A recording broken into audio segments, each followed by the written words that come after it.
오늘도 분명 잘 될 거야. Hi, my name is Seraphel, and today I'll be making a doll of Phoebe from Wuthering Waves. For anyone who doesn't know, Wuthering Waves is an open-world ARPG gacha game, and Phoebe is one of, if not my most favorite character in this game because I think she is so cutesy, magical girl.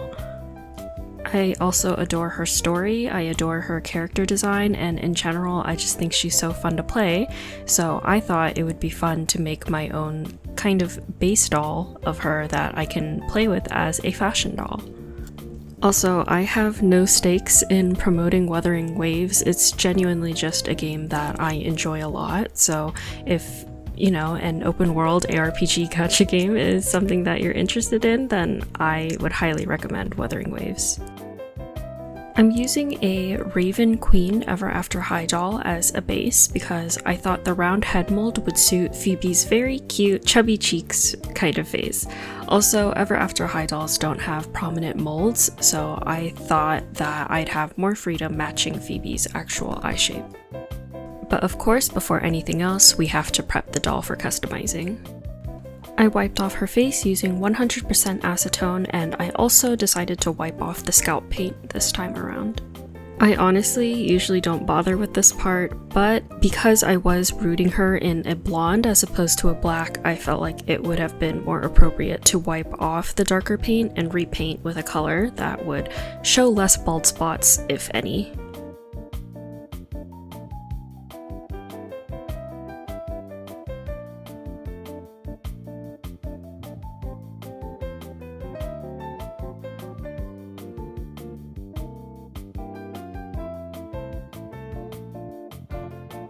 I'm using Saran in the shade Bonfire from dollplanet.com. Their hanks come in 36 inches, so I'm cutting the hank in half to have about calf-length hair on the doll. Also, I know that Phoebe has bangs, and you can honestly save hair by trimming the hair being rooted for the bangs at an even shorter length. But honestly, I get really annoyed rooting with anything shorter than what I've already cut it at. That's just some waste that I'm willing to look past to save my already very fragile sanity when it comes to rerooting. And here Phoebe is with her reroot complete, part line thatch the best I could do it. I applied some Fabri-Tac glue to the inside of her head, squished it around a bit, and also used a Q-tip to make sure I was hitting all the plugs, and then left her overnight to dry. The next day, I masked off her hair, gave her 2 starting layers of Mr. Super Clear, and began my sketch for the face-up. So I usually use watercolor pencil to sketch my face-ups because I've been under the impression that you should be using water-based materials when it comes to the face-ups anyway. However, I have seen some people just using graphite or mechanical pencils, so I thought I'd give it a try. I really liked being able to get thin, precise lines with my 0.5 pencil. This doll isn't my usual art style either. Using Phoebe's in-game model and official artworks as a reference, I did my best to emulate the anime style lines with my own personal touch. With the sketch done, I broke out my acrylics to begin the painting process. At the time, I thought that opaque colors and crisp lines would suit the anime style of Wuthering Waves very well. Also, I just liked the idea of doing a repaint in one sitting as opposed to doing multiple sprays of MSC in between. I really liked the sketch, but for some reason, the more I painted, the more I didn't like how the face was turning out. I usually work on both eyes simultaneously, but I ended up putting all my focus on one eye just to get a general idea of a finished result. At first, I thought it was just her eyes that was throwing me off, so I mixed an even more vibrant blue. I don't really know what I was thinking with the navy anyway, but it was only until after I finished her lips that I really took the time to look at her face and realized I don't think I liked it at all. I felt that it looked too graphic, too cartoonish. It's strange because wasn't that what I was going for? I went to bed, and the next morning I wiped off her face to try again. After some thinking, I realized that if this is a doll that I'm creating for myself and for my love of the character, there's nothing wrong with putting more of my own personal style into it. I decided the best way to approach Phoebe's face was to use my tried and true style, So many layers of watercolor pencil and MSC. Luckily, already having done her face once meant that doing her face again went by super quickly. I felt like I was on a roll until when I was applying the pastels to her lips, I took a closer look at her face and I realized something was very off. I realized that I placed her eyes a little too high up, which made her look a lot more serious and mature as opposed to very bright and cute. By this point, you can't exactly wipe off or erase all the pigment on her face, so my next course of action was just to wipe her off and try it again. Surely, third time's the charm. This time, I made sure that her lower eyes were placed exactly where I wanted them to be. However, I didn't pay attention to the top of her eyes. This time, her eyes were too wide open, and Phoebe has a naturally smiley eye face.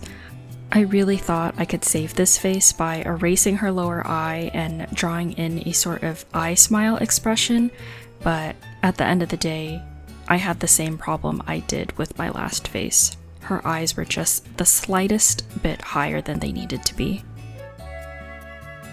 I was so frustrated with myself that the next day I erased her and I started over without recording so I could really take the time to focus. And here she is on her final layer where I'm building up colors for the last time. As an aside, this project has left me so confused about Phoebe's eye color. Phoebe's in-game model has blue eyes with a little tint of pink at the bottom, but a lot of official artwork has her eyes purple or even fully pink. In the end, I decided to stick with the in-game model.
And with her catchlights, after 4 faces, she has finally come to life.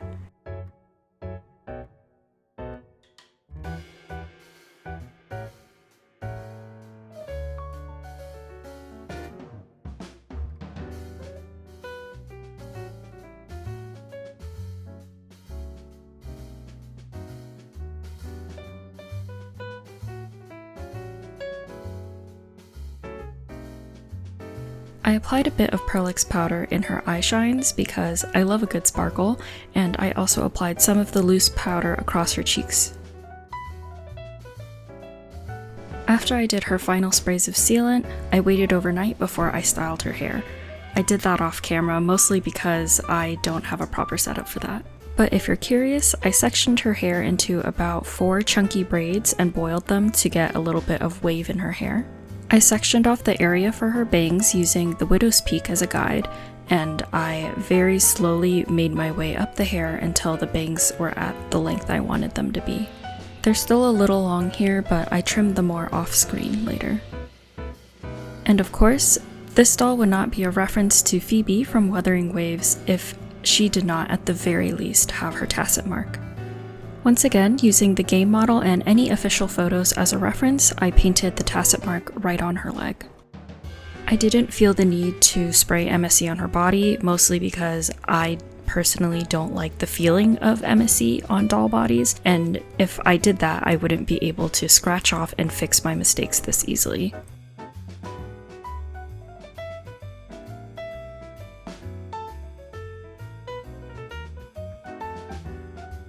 A lot of dust and dark pigment got stuck to her neck because of the way I held her during the face-up, so I'm just using acetone on a Q-tip to wipe that off, and then used water on the other side of the Q-tip to make sure any alcohol was gone. And finally, I used Liquitex High Gloss Varnish to gloss her lips once.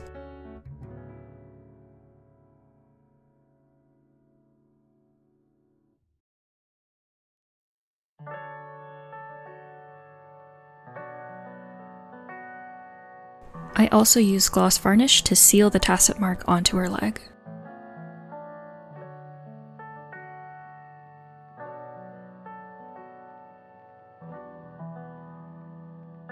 My friend also reminded me that I should paint her nails, so I gave her a bright blue manicure. I scratched off any paint if I flooded her cuticles, and then I sealed it all with a gloss varnish. So I've stated time and time again that I'm unfortunately not a seamstress, so it does feel a bit awkward saying, oh, this is a Wuthering Waves Phoebe doll, when she's not dressed as Phoebe as you would see her in the game Wuthering Waves. In the end, I used my very little sewing skills to sew her a slip dress and sewed some straps on it to create something that is similar to outfits that I've seen her wear on promotional art for collaborations.